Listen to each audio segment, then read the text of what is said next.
Boa noite a todos e todas. Aqui, professora Eliane Novaes, presidenta da ADUMB, começando hoje mais um Diálogos ADUMB, esse programa semanal que vai ao ar à TV comunitária, todas as segundas-feiras, às 18h30. E a gente tem trazido, para esse espaço de debate temas para dialogar com a nossa categoria docente, para dialogar com a sociedade em geral, para dialogar com temas, que diz respeito à vida dos trabalhadores. E esse diálogo de hoje é um diálogo bastante especial, que a gente convidou aqui uma entidade parceira, importantíssima na luta dos trabalhadores, importantíssima na organização dos sindicatos no Brasil.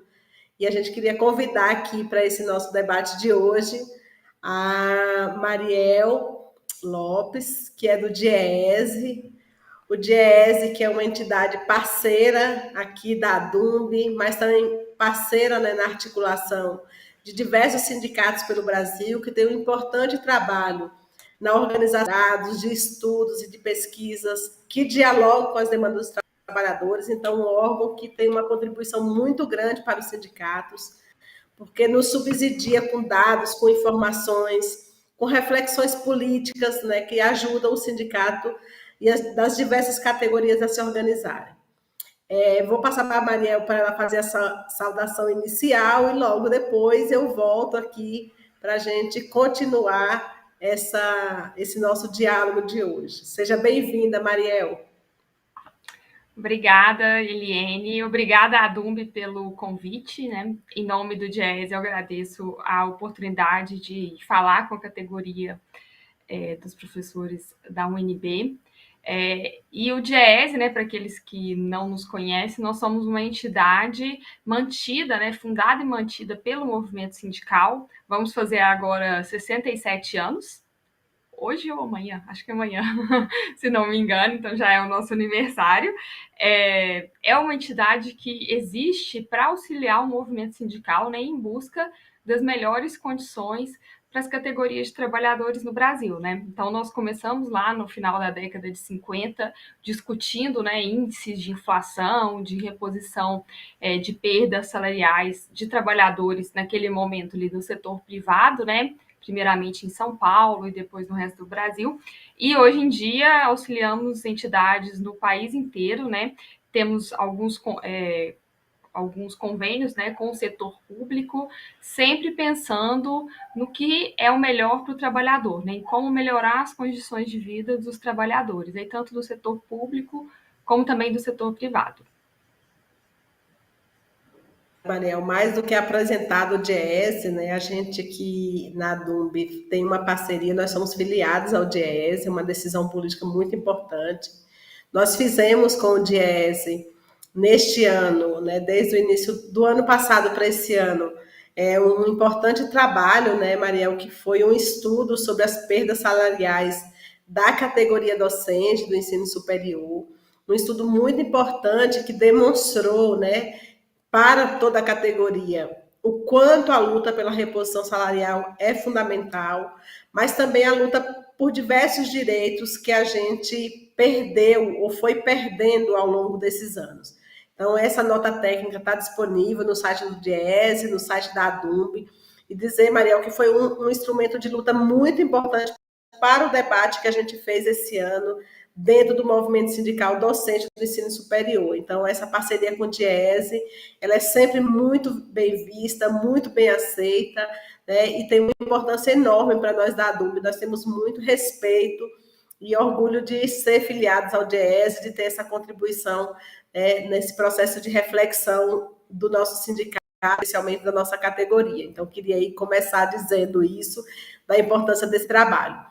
Mariel, mas já que eu estou com a palavra, vou aproveitar aqui. A gente está trazendo o tema de hoje, pensar os desafios para o movimento sindical em 2023. Mas antes de falar de 2023, eu falasse na perspectiva do DIEESE, que há muitas lutas, Mariel, ao longo desse ano, de lutas sindicais, desde a luta contra a PEC 32, como a organização de pensar as diversas categorias categorias na sua reposição salarial, né? Mas também acompanha muitos outros temas. Eu queria que, antes de você falar de 2023, eu queria que você falasse assim, na perspectiva do Diese, quais foram as grandes questões desafiadoras para o movimento sindical em 2022? Queria que você começasse com esse pontapé aí, antes da gente pensar o futuro. Não, só isso dá para fazer um programa inteiro e ficar aqui várias horas falando, né, um pouco disso, do que foi mais complicado esse ano. Eu acho que 2022 foi um ano que teve de tudo, né? Teve muitos imprevistos, digamos assim, do ponto de vista econômico, e tinham muitas bolas contadas, né? Coisas que a gente sabia que iam ser discutidas esse ano. Então, por exemplo, você começou falando da PEC 32, né? A PEC 32 era um risco que a gente corria e que a gente corre, né? Porque a gente sabia que ela provavelmente não seria discutida próxima da eleição, né?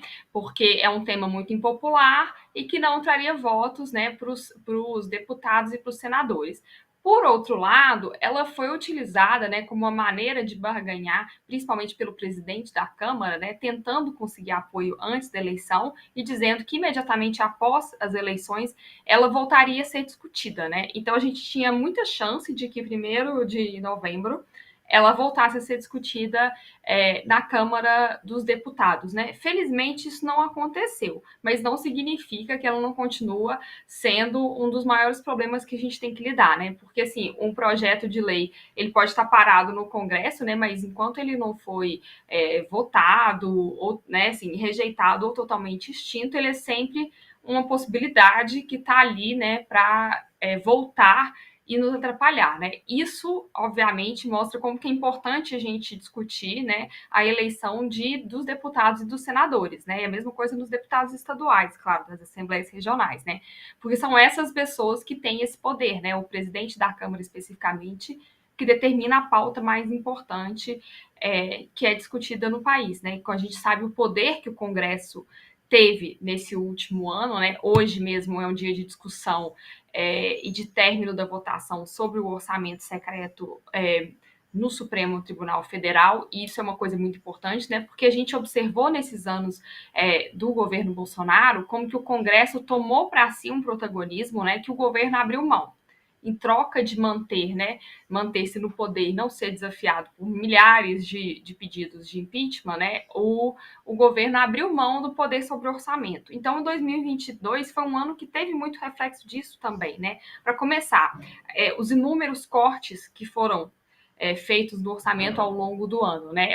Foi toda uma tentativa do governo de cumprir o teto de gastos, né, que foi criado lá em 2016 no governo Temer, né, de criar superávit primário, ou seja, de excesso de arrecadação com relação às despesas na máquina pública federal, às custas de cortes absurdos, né? Cortes que nós estamos vendo acontecendo até agora em dezembro, né? Que geralmente não é uma época que você tem cortes, na verdade, é uma época que às vezes a gente tem uma liberação de recursos que ficaram represados ao longo do ano, né?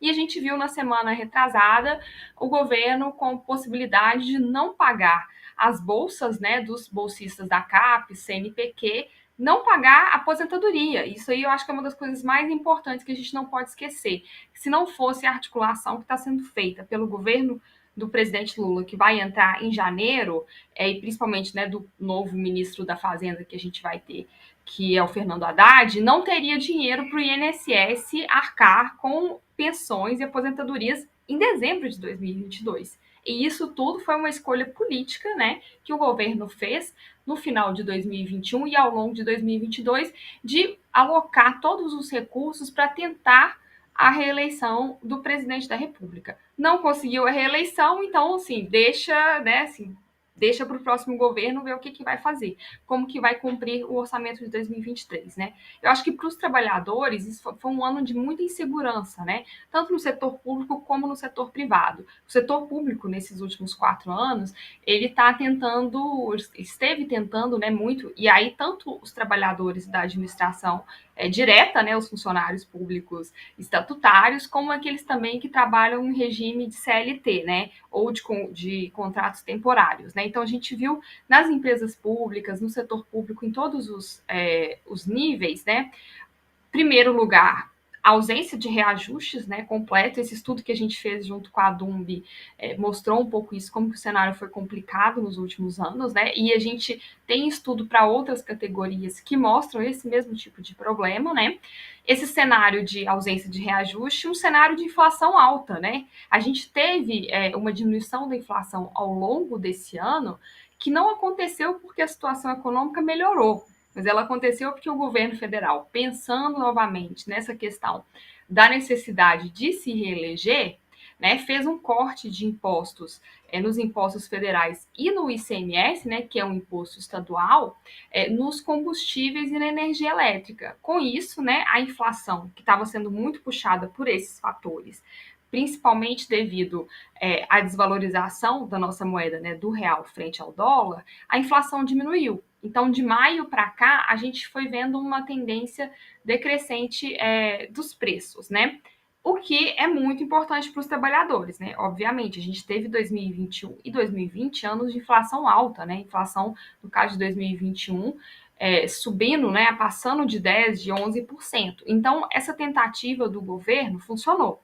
A inflação caiu nesse período, né? A questão é que é uma coisa transitória, né, que para isso se repetir a partir de 2023, o próximo governo e os próximos governadores têm que abrir mão de receita, né, no momento em que o país não pode abrir mão de receita tributária, tem muitas contas para pagar, né? E numa situação em que os trabalhadores estão com perdas salariais acumuladas, né, durante o período da pandemia, em muitos casos até antes disso.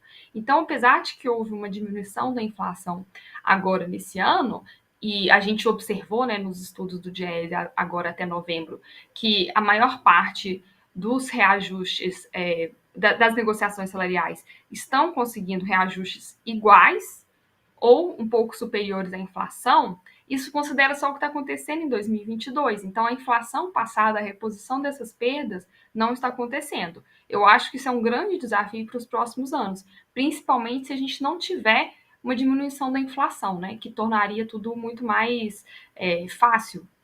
Não fácil, né, mas assim, um pouco mais simples, digamos assim, para a gente discutir essas perdas, né.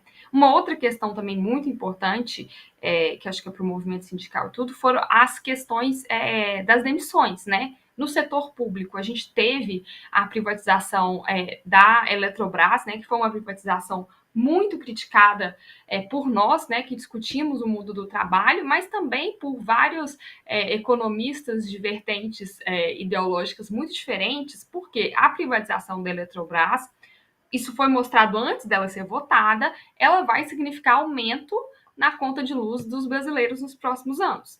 Então, ela foi feita para o governo poder dizer que fez uma privatização, uma grande privatização, privatizou uma empresa pública lucrativa, que empregava milhares de trabalhadores, e assim que a privatização foi realizada, ela começou a fazer as demissões, né, os programas de demissão voluntária. Isso tem acontecido nas empresas estatais nos últimos anos, né? No setor público, na administração direta, o que foi acontecendo foi que as pessoas foram se aposentando e não houve reposição desses quadros. Então, a gente tem também, né, um estrangulamento muito grande em todos os setores, e isso deu origem às greves que a gente viu, né? A gente divulgou na semana passada um estudo sobre as greves de 2022, focando no que a gente viu no primeiro semestre, né? E a maior parte das greves que aconteceram esse ano no Brasil são mais ou menos semelhantes com o que a gente viu acontecendo em 2021 e 2020, que foram greves que a gente chama de greve defensiva, que foi uma greve para tentar manter direitos que aquela categoria já tinha, né, manter os empregos em muitos casos, ou uma greve por motivos de descumprimento de acordo. Né? Em muitos dos casos, a maior parte das vezes, o que a gente viu foi isso. A gente teve poucas greves nesses últimos anos que foram greves propositivas, que foram greves que as categorias estavam tentando avançar no acordo. Né? Por exemplo, greves para discutir uma redução de jornada. A gente praticamente não tem esse tipo de greve acontecendo no Brasil atualmente, porque o ambiente é tão ruim para a classe trabalhadora que as entidades sindicais estão tentando fazer um esforço muito maior simplesmente para manter os postos de trabalho que a gente tem atualmente. Né? Então, assim, acho que todos estão, digamos assim, aliviados que 2022 está acabando, que foi um ano muito difícil para o mundo do trabalho. Mariela, você falou uma coisa bem importante aí, que é a discussão da inflação, né? Esse foi o ano, né, que os servidores públicos encamparam, né, uma campanha salarial, né, frustrada porque o governo Bolsonaro se negou a negociar, né, com os sindicatos sobre essa campanha, que tinha como perspectiva o reajuste, né, de 19,9% da inflação, né, que é o índice comprovado de perda salarial só no governo Bolsonaro, né?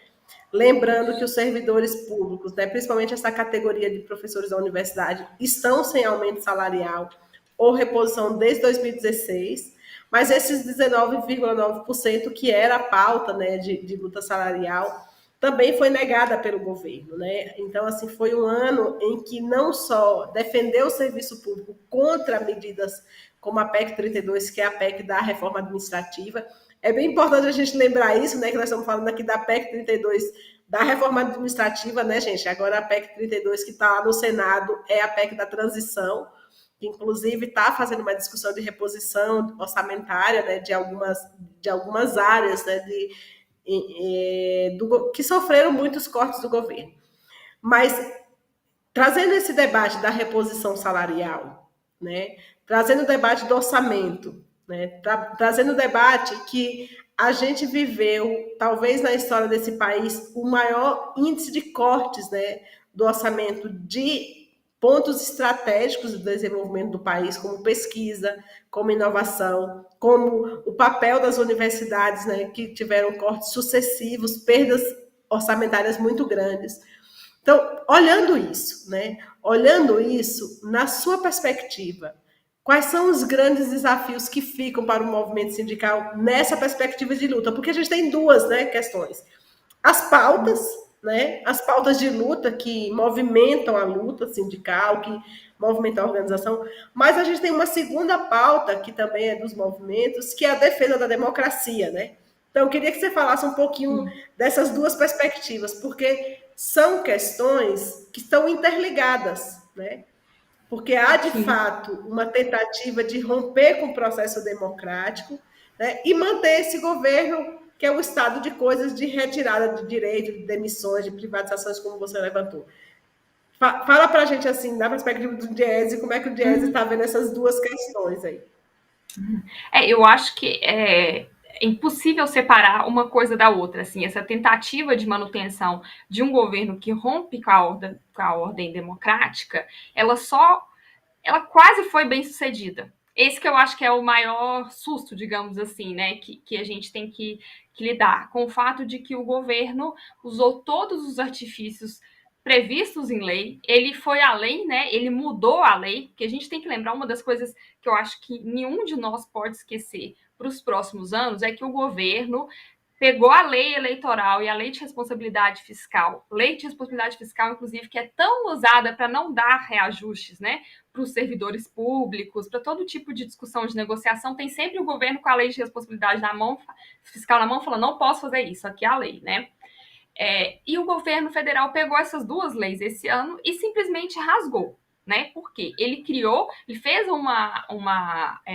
ele conseguiu passar no Congresso uma legislação dizendo que a gente estava agora em 2022 num estado de calamidade pública, justamente para ele descumprir essas duas leis e ele aumentar, por exemplo, o Bolsa Família, né, que esse ano foi chamado de Auxílio Brasil, para poder aumentar esse benefício, criar benefícios, né, para motoristas de aplicativo, motoristas de caminhão, taxistas, tentando conseguir a sua reeleição. Isso é uma coisa que nunca foi feita, né, no país. A gente tem, né, claro, cada governo tem seus desafios e tudo mais, mas o fato de que isso foi feito, né, com a conivência de milhares, né, de pessoas, com a conivência dos deputados e senadores que apoiaram essa proposta, lembrando que o governo fez isso tudo não porque ele acha, né, que se importa com essas categorias, porque ele não se importa, porque em 2019, 2020, 2021, hora nenhuma teve nenhuma preocupação com esse sentido. Essa preocupação apareceu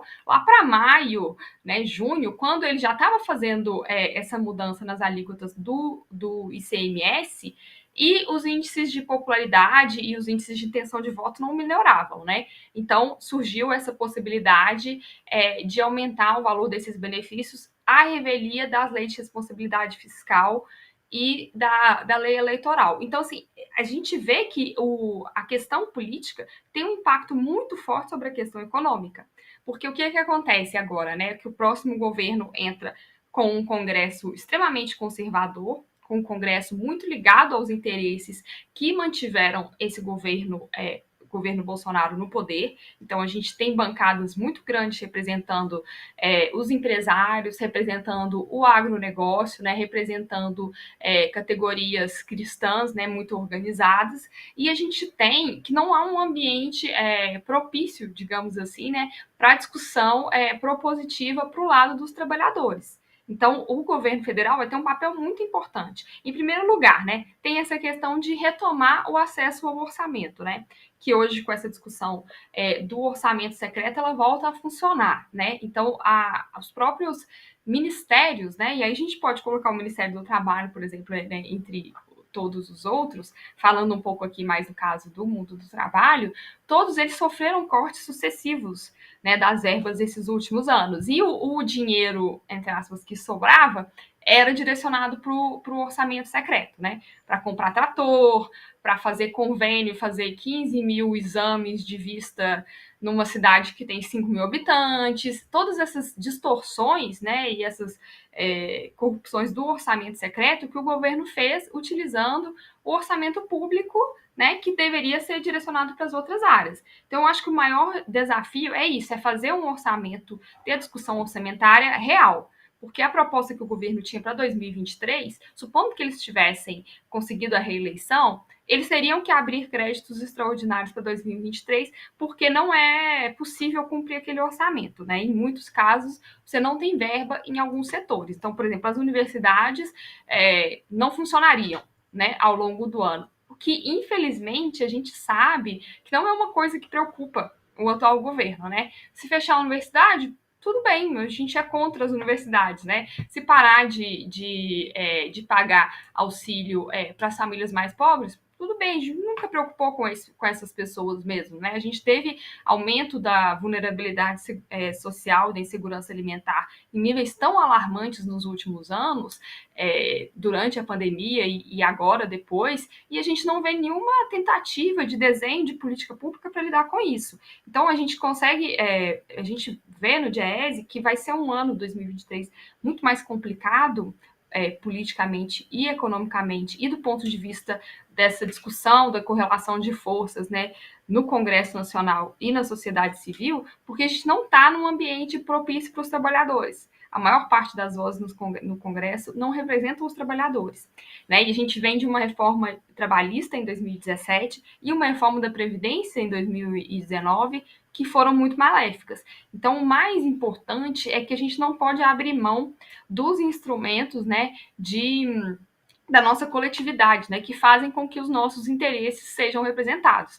E aí eu acho que as entidades sindicais estão em primeiro lugar nisso, né, porque elas se mantiveram com uma barreira, né, aos retrocessos nesses últimos anos, né? Chamaram a sociedade para as discussões dos cortes do orçamento, que esses cortes estavam acontecendo desde 2019, isso não teve nada a ver com a pandemia, não. O governo, na hora que entrou, já tinha, né, interesse em cortar, e uma das primeiras áreas que ele cortou foi na educação, né? Ter que lidar com esse desmonte que houve, né, nas estruturas dos ministérios. O Ministério da Educação mesmo é um dos que parece ter tido mais problemas, né, que foram identificados pelos grupos de trabalho da transição, né, para o próximo governo. Então, essas são as questões talvez as mais importantes. A gente tem que lidar com uma sociedade que está muito dividida, né, ideologicamente, que tem muitos pontos em comum, é claro, né? Porque quando a gente vê essas pesquisas de opinião, por exemplo, de que são as prioridades para os brasileiros, esse tipo de coisa, a gente vê que, independente do espectro político, a maior parte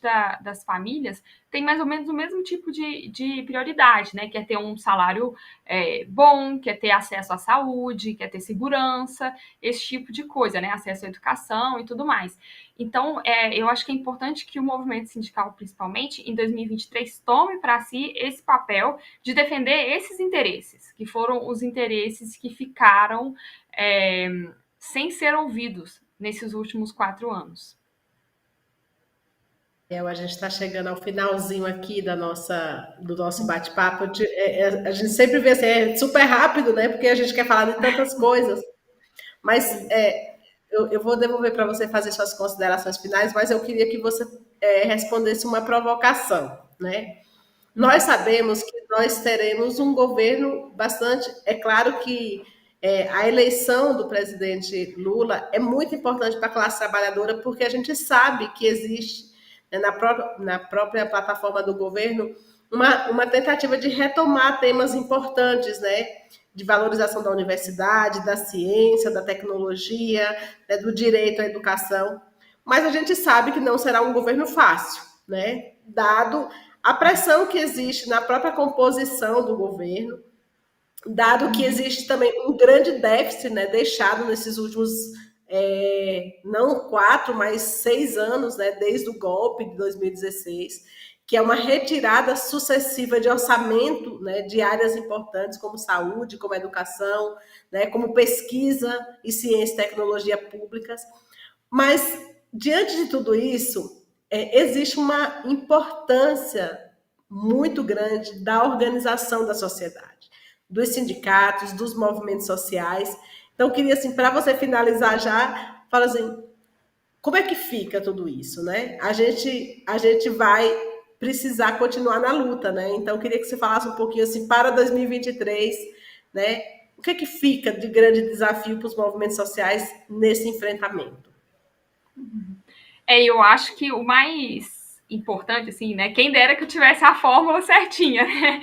Mas até porque os movimentos são muito plurais, né? Mas eu acho que o mais importante para 2023, eu acho que a grande mudança de chave, né? Que a gente tem agora de 2022 para o ano seguinte, é o próprio reconhecimento desses movimentos sindicais e dessas entidades da sociedade civil, e aqui eu incluo os sindicatos, como sujeitos que fazem parte da sociedade, que devem ser ouvidos, né? Porque se a gente sai desse governo, que você falou do déficit, mas o déficit público é grande, o déficit democrático também foi grande, né?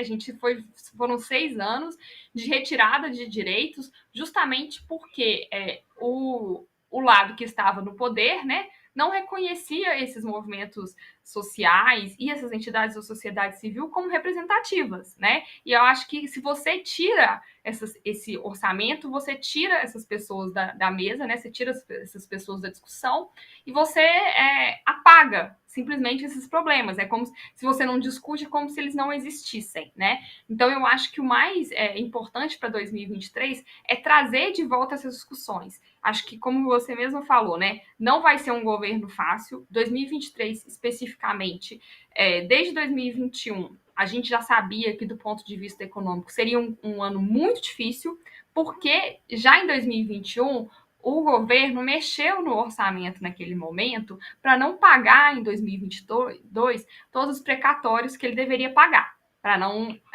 atrapalhar o orçamento desse ano. E com isso ele jogou para 2023 em diante o pagamento, né, de dívidas judiciais, que são esses precatórios, que ele teria que pagar esse ano. Então a gente já tem esse problema, né? Temos todos esses problemas desse ano especificamente, né? De todos esses gastos absurdos que foram feitos, né, para tentar alcançar a reeleição que não veio, né? Mas eu acho que o mais importante em 2023, né, no novo governo, é isso, é a gente trazer essas discussões de volta para a sociedade, é a gente parar de ficar só na defensiva, né, de ficar o tempo inteiro tendo que impedir os cortes, né, ou fazer com que os cortes sejam menores, né, assim, você fazer uma barreira de contenção mesmo, né, e negociar perdas, né, e a gente conseguir avançar. Né? Por exemplo, no mundo do trabalho, a gente começar a discutir, quem sabe, coisas que estão sendo discutidas em outros países, como redução de jornada de trabalho, né? Semanas de 4 dias, por exemplo, né? Que a gente consiga utilizar essas mudanças no modo de trabalho que a gente observou durante a pandemia, né, devido à necessidade do distanciamento social, que a gente consiga discutir isso em um contexto em que a gente precisa que as pessoas trabalhem, seja onde elas estão, que as pessoas estudem onde elas estão, mas que a educação à distância, por exemplo, tem milhares de falhas com relação à educação presencial. né? A gente tem um déficit, talvez o setor que mais tenha sofrido durante a pandemia tenha sido o setor educacional, né? As universidades sofreram muito com os cortes e a gente sabe que as universidades públicas brasileiras são aquelas que fazem a ciência no Brasil. Então a gente vai ter um impacto do que aconteceu nesses 4 anos que não se restringe só agora, né? Porque pesquisas são né, projetos, às vezes, de muitos anos. Então, a gente tem um problema, né, um déficit que vai atrapalhar no futuro, nos próximos anos. Então, a gente precisa de repor isso, né? Não tem como a gente repor esse tempo perdido, mas tem como a gente ir atrás, discutir, reivindicar, né, que a gente consiga avançar de maneira que a gente consiga suplantar esses retrocessos dos últimos anos, que isso é muito importante, é claro, mas também que a gente observe o contexto, né, das mudanças que aconteceram ao nosso redor nesses últimos 6 anos e que a gente consiga fazer uma leitura melhor do que são os novos desafios que a gente tem que lidar, né, a partir disso, que eu acho que são muitos, a gente pode fazer vários programas, né, falando sobre isso,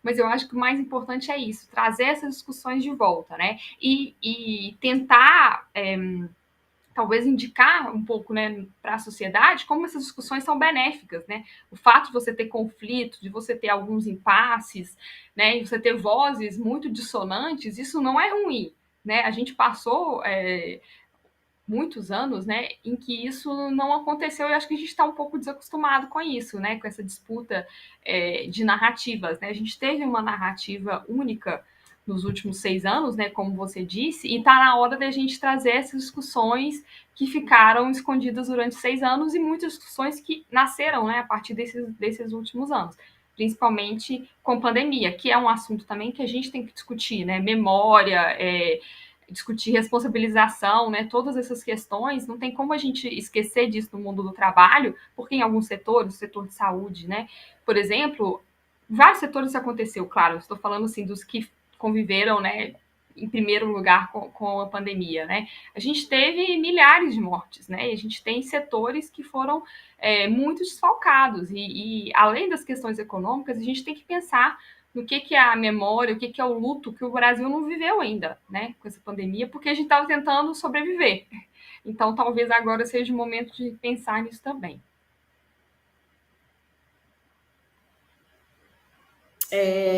Queria aqui agradecer muitíssimo assim, a tua presença, as contribuições do DIEESE, não só no nosso dia a dia, da nossa organização sindical, mas principalmente da problematização desses pontos, né?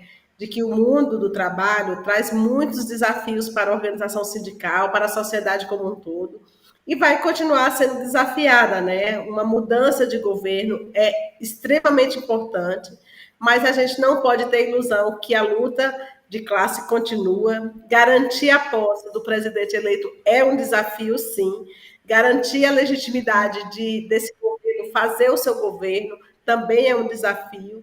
E que a gente, né, sabe que só a organização e a luta dos movimentos sociais, do movimento sindical, vão garantir isso. Então, queria muito agradecer aqui a presença do DIEESE na sua pessoa, e dizer assim que a gente conta sempre com o DIEESE, né, para que a gente continue fazendo esse debate com a nossa categoria. 2023, com certeza, voltaremos com mais estudos, né, para a gente fazer a batalha, né, do reajuste, da recomposição do concurso público, né, da recomposição orçamentária, que é tão importante. Então, eu queria aqui agradecer muito a tua presença e dizer que esse foi mais um Diálogos ADUMB, que vai semana na TV comunitária, às 18h30, com temas que dialogam com a vida dos trabalhadores, com a categoria docente, mas principalmente com esse mundo sindical. Então, queria muito agradecer a presença de vocês, uma boa noite e nos encontramos em breve.